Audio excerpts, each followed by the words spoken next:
Halo teman-teman, kembali lagi bersama saya Santi Ayuni. Hari ini kita akan belajar mengenai lingkungan jadi rusak akibat aktivitas manusia.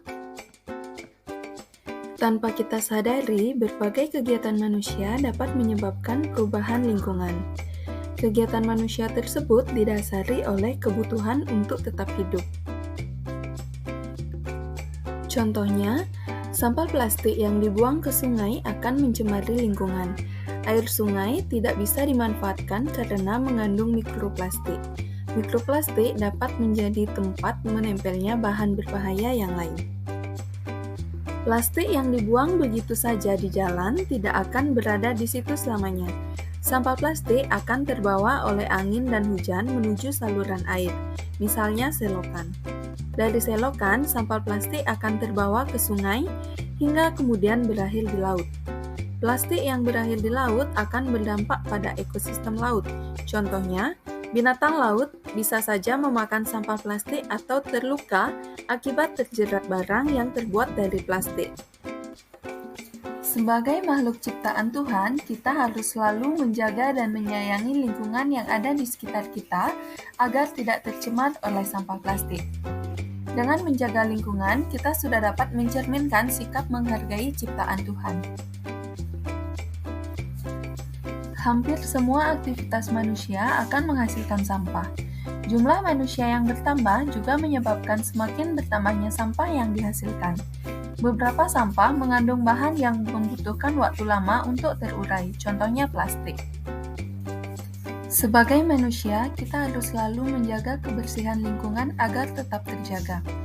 Ketika kita merusak lingkungan, maka kita sama dengan membahayakan diri sendiri dan makhluk hidup. Sangat penting bagi kita untuk menjaga keharmonisan dengan lingkungan. Dalam lingkungan, terdapat dua jenis sampah yang harus kalian ketahui. Ada sampah organik dan sampah anorganik. Sampah organik adalah sampah yang berasal dari sisa makhluk hidup dan cenderung lebih bisa terurai. Pengolahan sampah organik bisa dilakukan dengan cara membuat kompos. Kompos dapat berfungsi untuk menyuburkan tanah. Selanjutnya ada sampah anorganik. Sampah anorganik atau sampah plastik merupakan komposisi sampah terbanyak kedua setelah sampah organik.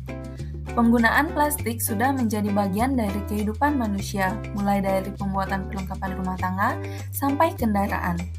Plastik banyak digunakan karena dikenal sebagai bahan yang tidak mudah rusak dan ringan. Pengelolaan sampah harus meninggalkan pandangan lama, yaitu kumpul, angkut, dan buang. Muncul pendekatan lain dalam mengatasi masalah lingkungan karena sampah, yaitu adanya prinsip 3R. Prinsip 3R yang terdiri atas reduce, reuse, dan recycle mendorong setiap orang untuk bertanggung jawab dalam mengelola sampah. Yang pertama ada reduce. Reduce adalah mengurangi sampah, contohnya mengganti kantong plastik dengan tas belanja yang terbuat dari kain. Yang kedua ada reuse. Reuse adalah memanfaatkan kembali barang yang masih bisa digunakan. Contohnya memanfaatkan botol plastik bekas yang dapat digunakan menjadi pot tanaman. Yang ketiga ada recycle. Recycle adalah menggunakan sampah untuk dilakukan daur ulang sehingga menjadi sesuatu yang bernilai. Contohnya melakukan daur ulang pada sampah kertas, sampah plastik, dan kaleng.